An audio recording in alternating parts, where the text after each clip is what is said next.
Okay, so we start out here. We went through Joshua last week, and we come to what I consider a very important aspect of the book of Joshua to kind of understand what's going on. We talked about last week, God tells the Israelites, go into the land and you're going to have to take it. I'm giving it to you, but there's people living there and they won't leave, and you're going to have to take it by military force. And he said, if you remember from last week, they basically have three choices. They can move along as y'all go in and let y'all have what is your property. They can become an Israelite, like Rahab chose to do, or if they don't, then you're going to have to move them by military force. And if you have to move them, that we are not taking prisoners.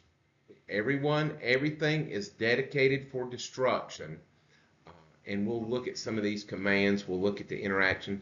And so, according to the Bible, from the perspective of the author of the Bible, was that conquest, was it about race? Do you think it was about race? That they were the people in the land were a different race, and so so it's all right for us to kill them. You know, people might make that charge. Well, that doesn't carry water, because the Canaanites and the Israelites are related. They're basically cousins. Hebrew is a dialect of Canaanite, so they speak the same language. Racially, they're the same. Was it about religion? Well, definitely religion is a factor. But I don't know that it is satisfying to say that it is purely religion, because the Israelites were not commanded to annihilate all people of anybody that had a different religion. And so there is certainly the whole Old Testament is making a case that there is one God, and that everything else that exists, even spiritual beings that exist, were created by God for his purposes. And so that really only the uncreated, the creator, is the only God, and then anything else is created by him. And the polytheistic religions are either religions that worship nothing, or religions that worship created beings created by God, and thus do not merit worship. Is it about power? Well, that is a possibility too. Certainly using military force is exerting power. But we made the case last week that I believe I used the analogy of inheriting a farm from a grandfather and grandmother, and you go to take possession of your farm that you have legal deed to, and there are people living there. What are you going to do? Well, most people would call a lawyer. There was no lawyer for the Israelites to call. After that, you would call the sheriff or the police to come and move the illegal tenants off the land. Who were the Israelites going to call? There was no police force. So they had to act with their own military power. And so to answer these questions, these troubling questions that people raise as they read about a conquest commanded by God, we have to look into the text to get our answers.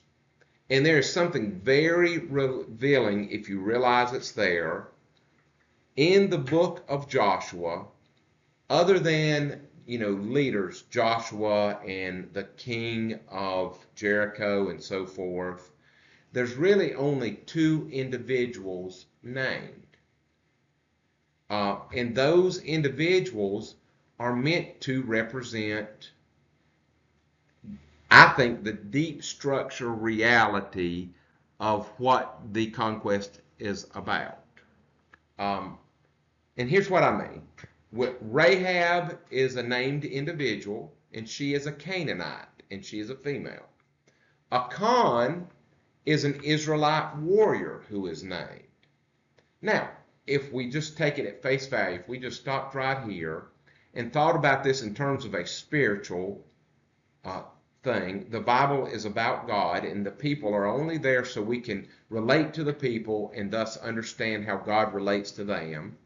Which of these two characters is most likely to come to a saving faith in God?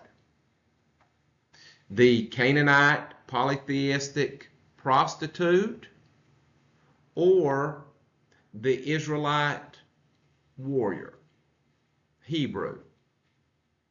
And clearly, the most likely would be the Israelite.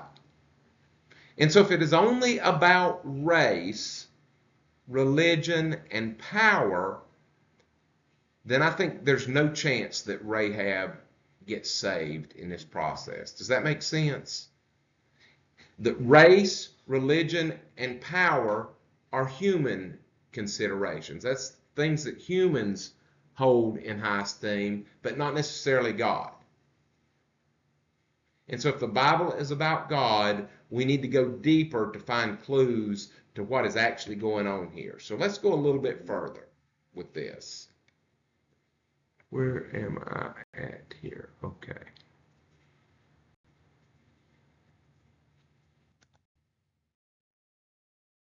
Okay, so let's read a little bit about Rahab and consider Rahab. Now Joshua, the son of Nun, sent out 2 men from the acacia grove where the Israelites were camping. They had crossed into the promised land to spy secretly at Jericho, saying, "Go, view the land, especially Jericho."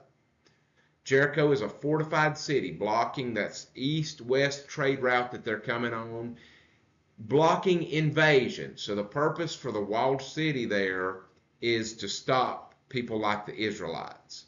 And they needed to send spies in to scope out how big the walls were, how tall they were, what kind of equipment they might need, how many soldiers they had.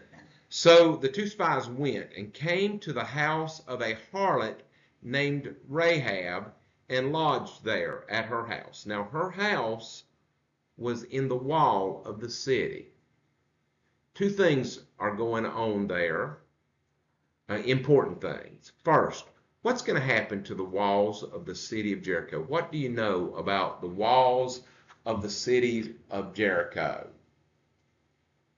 What happens to them? They fall down. The walls come tumbling down. And so her very house is destined for divine destruction. She lives where God is going to strike. There may be some place, there are certainly many places within the walls, inside the city, that are a lot safer than where she is. And so she is destined for destruction. Right from the beginning, she is, it seems almost foreordained that she is going to die. The second thing is probably she lived near the gate. Probably she lived in the wall so that men could come discreetly to her house, her apartment. And if they were traveling, they didn't even have to go into the city necessarily to come and visit her in her profession. So they went and came to the house of a harlot named Rahab and lodged at her house. It was told to the king of Jericho, saying, "Behold, men have come here tonight from the children of Israel to search out the country." So the men had been seen, and they suspected, I bet they went to Rahab's place. So the king of Jericho sent to Rahab, saying, "Bring out the men who have come to you, who have entered your house, for they have come to search out all of the country." Then she took the 2 men and she hid them. So she said, "Yes, the men did came to me, they have come to me, but I did not know where they were from."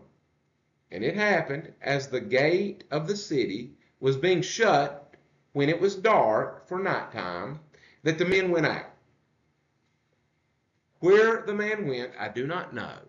Pursue them quickly, for you may overtake them. But in truth she had brought them up to the roof of her house, and hidden them with stalks of flax, which she laid in order on the roof above them. She hid them under the flax there, bales of flax. Then the men of the city pursued them by the road to the Jordan, to the fords. As soon as they had gone out, the gate was shut again. Now before they lay down, she came up to them on the roof, saying, I know, and this is very important. So for the Canaanites, this is a big invading force, and she's going to tell them she has heard of the deeds of Yahweh and their great victories, and it is scaring the Canaanites to death. But the rest of the Canaanites, they want to bar the gate and they want to fight. Let's see what her attitude is. I know that Yahweh has given you the land. So in her mind, God was behind this invasion, and God's will. I mean, she just says it from the mouth of a Canaanite, it is God's will for you all to have the land. The terror of you and your army has fallen on us, and all the inhabitants of the land are faint-hearted because of you and this invasion. For we have heard how Yahweh dried up the water of the Red Sea for you when you came out of Egypt. So she heard it, and she said, this is the living God who is with the Israelites. If I go against the Israelites, then I am going against God. I'm always amazed by Rahab, and I'm amazed by her spiritual insight and foresight. And, faith is a mystery, especially other people's faith, but we don't even really fully understand our faith and what brings us to faith, what makes us believe what we believe. And certainly, there are lots of other people that have just as much information as we do about God and Jesus, and they choose to reject it.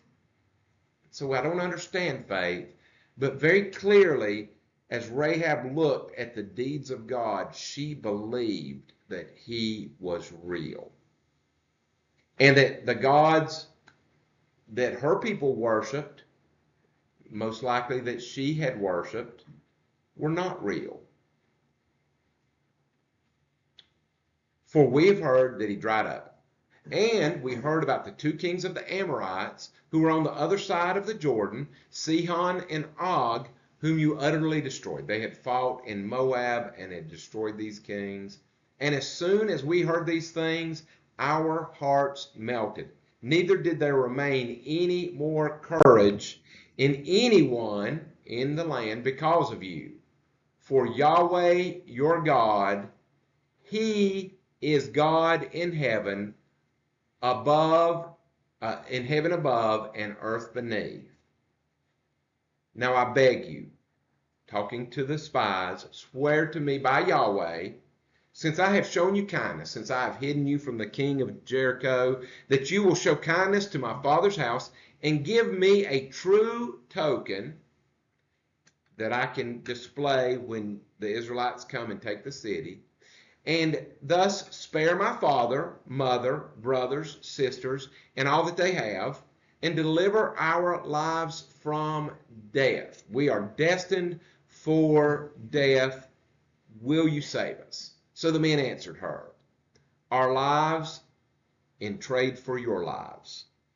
If none of you tell of this business of ours, reveal our location, it shall be when Yahweh has given us the land, we will deal kindly and truly with you.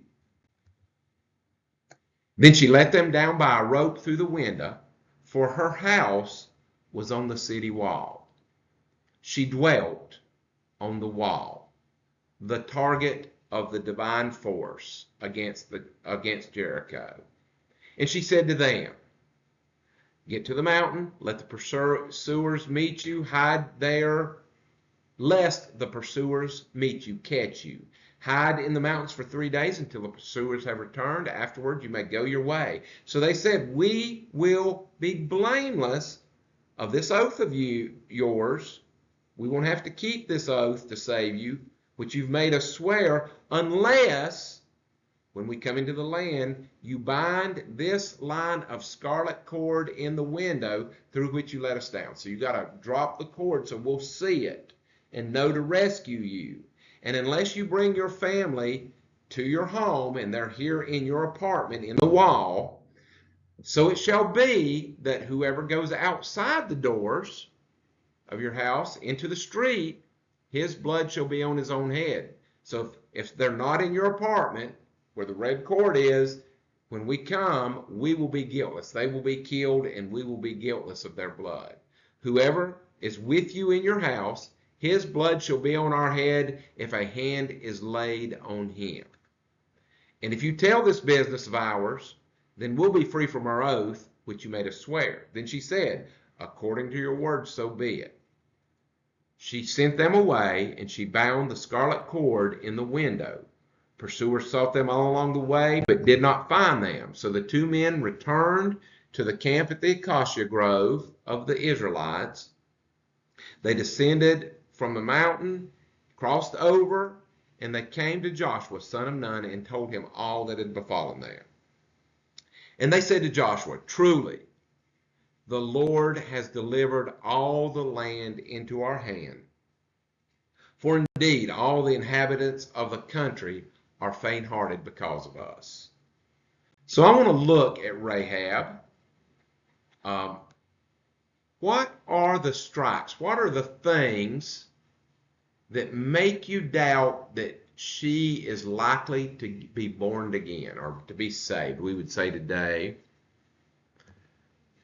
First strike against Rahab would be her name.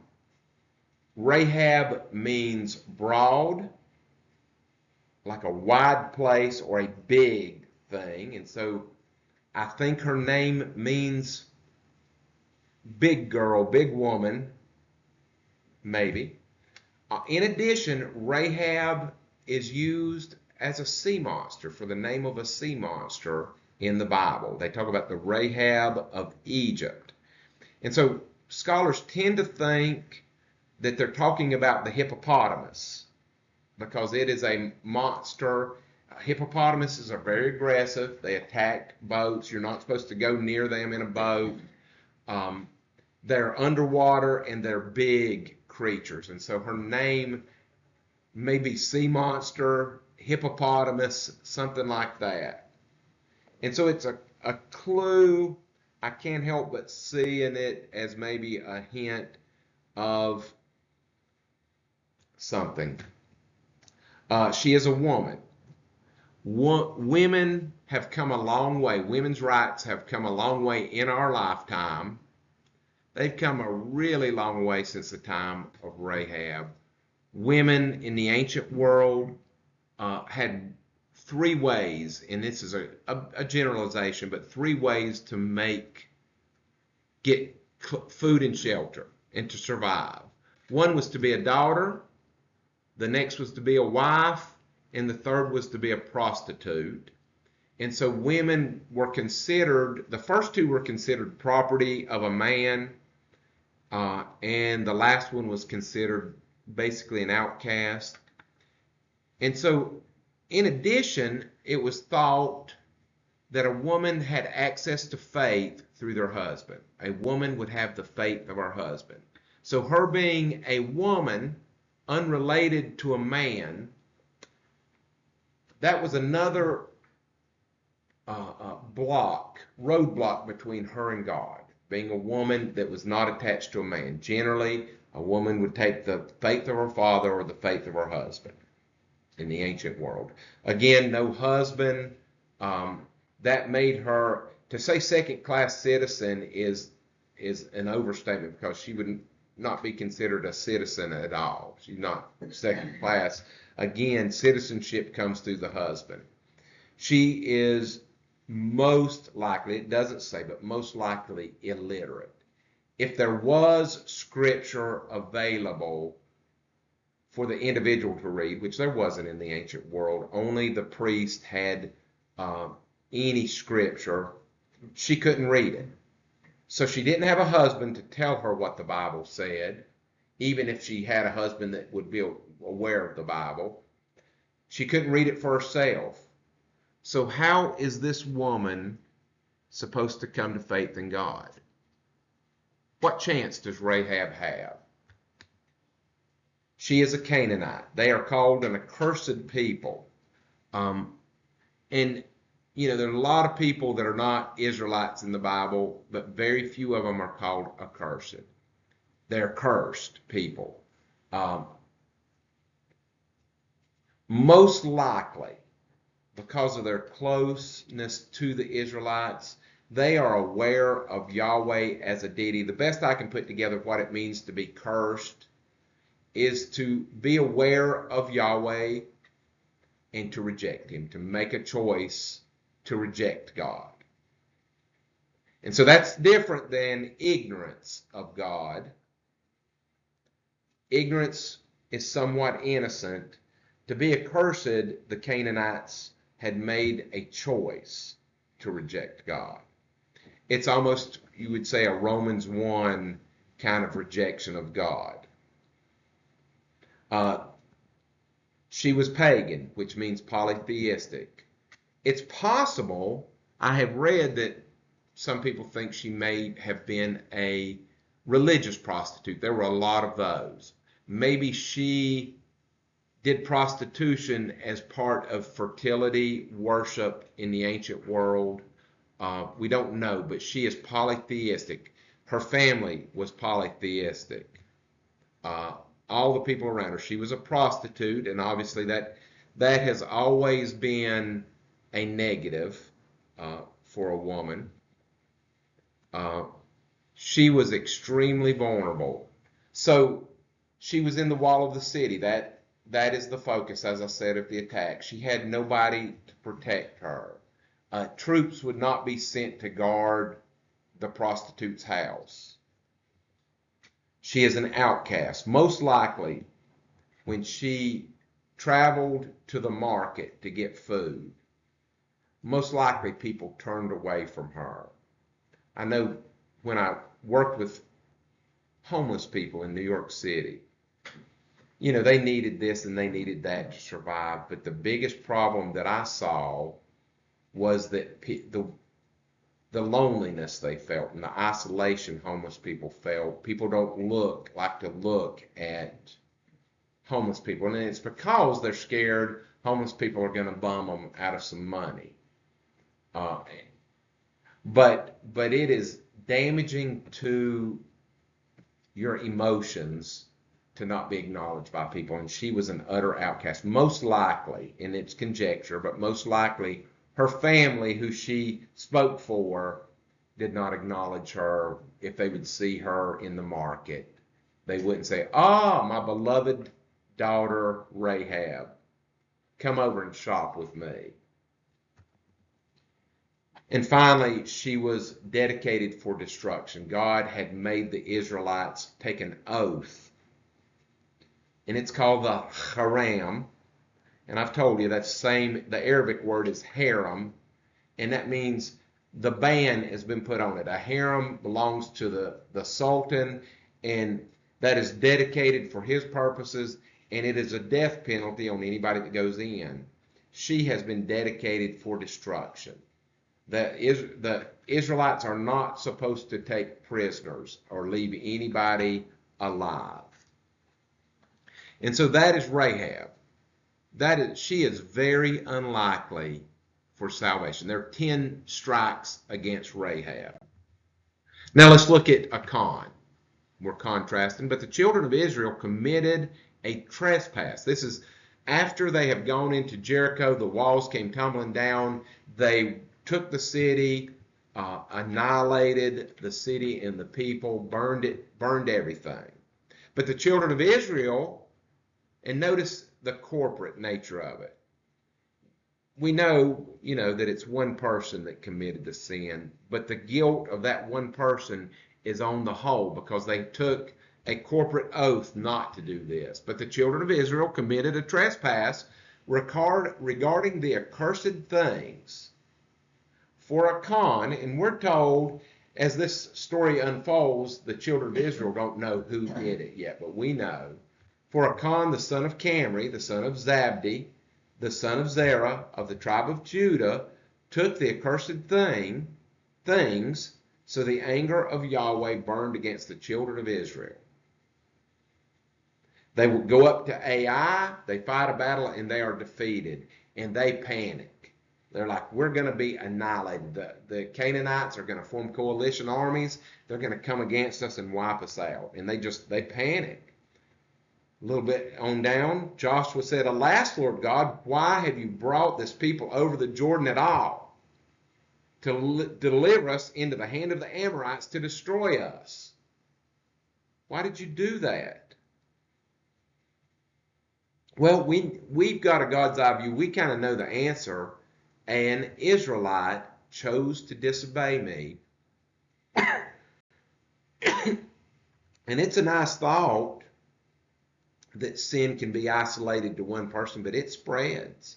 And so the whole barrel of apples is tainted by one rotten apple. So Yahweh said to Joshua, get up off your face. Why do you lie? Why do you lie thus on your face? Israel has sinned. It's not one person. I mean, you're saying y'all are innocent. You're not innocent. Israel has sinned, and they've also transgressed my covenant. I commanded them. Okay? So a transgression is a willful sin. They were aware of the truth, and they transgressed. They crossed over the line. I had said, take no accursed thing from the Canaanites. For they have even taken some of the accursed things and have stolen and deceived. They have also put it among their own stuff. Therefore, the children of Israel could not stand before their enemies at the city of Ai, at the ruins of Ai, but turned their backs before their enemies and ran, were defeated by a much smaller force there, because they have become doomed for destruction. So that word accursed had been used for the Canaanites. Now it is being used for the Israelites because they have transgressed. Remember, before you feel sorry for the Canaanites, God is just. God knows the heart of all people. And if the Bible calls them accursed, that means that they have willfully transgressed against God. Neither will I be with you. So you got beat at Ai. Neither will I be with you in your future battles in the land unless you destroy the accursed things that are among you. Get up. Sanctify the people. Make the people holy again. And say, sanctify yourselves tomorrow, because thus says Yahweh, God of Israel, there is an accursed thing in your midst. O Israel, you cannot stand before your enemies until you take away the accursed thing from among you. In the morning you shall be brought according to your tribes. So I'm going to line everybody up according to their tribe, the 12 tribes. It shall be that the tribe which Yahweh takes or selects shall come according to the families. So then we'll split that tribe up into different families. And the family which he selects shall come by households, and divided into households. And the household which Yahweh takes shall come man by man out of that household until we pick the man who has done this thing. Then it shall be that the one who is taken with the accursed thing shall be burned with fire. In the Old Testament, fire is purifying. They put the sacrifices up on the altar and they burn away the sin from the flesh and destroy it. It is for purification. In addition, they were told when they went into Canaan, to Jericho, to burn everything. And so what is happening here is the Israelite who has disobeyed God and broken the covenant, transgressed, is going to get the same penalty that the accursed Canaanite's God. He and all he has, because he has transgressed the covenant of Yahweh, because he has done a disgraceful thing in Israel. So Joshua rose early in the morning, brought the Israelites by their tribes, and the tribe of Judah was taken. Now, is that a little bit interesting? Who is going to come out of the tribe of Judah? Christ. Yeah, so we think pretty good thoughts about the tribe of Judah, right? This man is a Judahite. He brought the clan of Judah, and he took the family of the Zerahites, and he brought the family of the Zerahites man by man, and Zabdi was taken. He brought the household of Zabdi man by man, and Achan, son of Camri, the son of Zabdi, son of Zerah, of Judah, was selected. He didn't volunteer. He didn't say, it's me, stop this, I take responsibility. But they kept narrowing it down until he was picked. Now Joshua said to Achan, my son, I beg you, give glory to Yahweh, give weight to Yahweh, make Yahweh valuable, Yahweh God of Israel, and make confession to him. And tell me now what you've done. Do not hide it from me. So Achan answered Joshua, indeed, I've sinned against Yahweh God of Israel. And this is what I have done. When I saw among the spoils a beautiful Babylonian garment, it was purple, which is highly coveted in the ancient world, 200 shekels of silver, a wedge of gold weighing 50 shekels. I coveted them. I wanted them in my heart. I desired them more than I desired relationship with God. He's defining sin there, isn't he? These were more valuable to me than God's holiness. And I took them. And there they are hidden in the earth in the midst of my tent with the silver underneath it. So Joshua sent messengers, and they ran to the tent, and there it was, hidden in his tent with silver under it. They took them from the midst of the tent, and they brought them to Joshua and to all the children of Israel, and they laid them out before Yahweh. Then Joshua and all Israel with him took Achan, the silver, the garment, the wedge of gold, his sons, his daughters, his oxen, donkeys, his tent, and all he had, and they brought them to the valley of Achor. And Joshua said, why have you troubled us? That word trouble is Achor in Hebrew. Yahweh will trouble you this day. So all Israel stoned him with stones, and they burned them with fire after they had stoned them with stones. Then they raised over him a great heap of stones, still there to this day. So the Lord turned from the fierceness of his anger at all of Israel, because the guilty had been punished. Therefore, the name of that place has been called the Valley of Trouble to this day, the Valley of Achor to this day. So that's Achan. And it's likely that Achan is maybe a play on the word Achor, because in Hebrew, the N and the R are very similar letters. So things in favor of Achan, now we've read what he did wrong, but the things in favor of him coming to faith, things that we would think would be positive. He is an Israelite. They are the chosen people. God has a special relationship with them. He is a man. He can answer to God himself. He can have a direct relationship with God. He has property. He is the head of a family, sons and daughters and wife and animals, and he had wealth.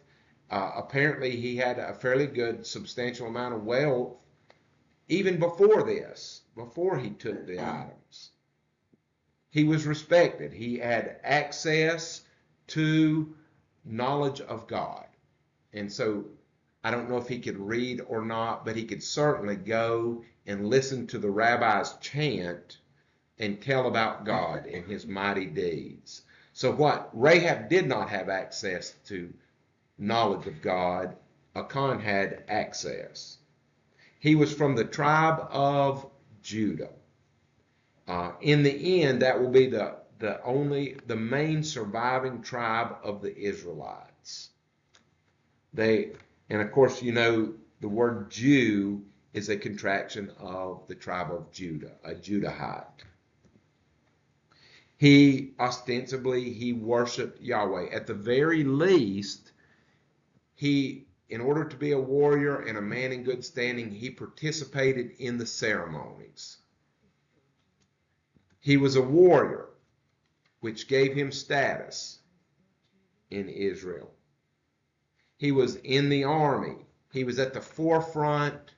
He was at the forefront of this holy war that they were carrying out to give themselves the land, to get themselves on the land. He was accepted by the people around him. He was encouraged by the people around him. He had godly leadership. Joshua, he saw Joshua, heard Joshua speak. He had the laws of Moses to help guard his behavior and teach him about holiness. In other words, Achan had everything to help a person come to faith in Yahweh in the world at that time, and Rahab had none of it. None of it. What caused the difference in outcome between Rahab and Achan? Well, Rahab saw the hand of God in the unfolding of her life. God exists, and God is causing what is going on. And when she saw that hand of God, she reached out and took it. She said, God, this is my only hope of salvation. This is my only hope of meaning. This is my only hope of purpose. This is my only hope of eternal life. And she grabbed hold of it. She forsake all else and reached out for God. Achan, I'm not sure what I had there. Achan reached out and took stuff to help himself. And so it was a choice that they made. One, to believe God in spite of all the handicaps, and the other was to reject God and prefer themselves.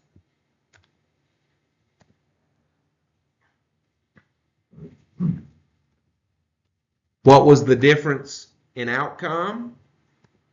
Achan receives the punishment of the Canaanites, and Rahab is accepted into the family of God. Rahab is saved. And as we saw last week, she becomes an ancestor of Jesus. And thus, when you and I got saved, way back somewhere in that, Rahab had played her part in your and my salvation. We are saved through Jesus. And great-great-great-grandmama Rahab, a foreign prostitute, played her role in that. And I'll tell you one of the things, as we close here, one of the things that I most love about this story is, she was a prostitute and made her living in a sinful way. And what was her big contribution to faith? Well, she used her femininity, she used her sexuality to become a mom and to be a blessing to the world. And so God didn't say, I want a different person. I want you to do different. I want you now, Rahab, to go out and I want you to, hand out pencils in the Kmart parking lot or something like that. He said, no, I want you to be you. I just want you to be you in a way that contributes to the kingdom of God, that blesses others. And so I don't think any of us are called to become different people when we get saved. We're called to be who we are, but be who we are for God and His purposes. Rather than like Achan, everything was about Achan's purposes. And so and the thing I love about God and what this reveals about God is not only was Rahab saved, but her life was redeemed, bought back, another chance.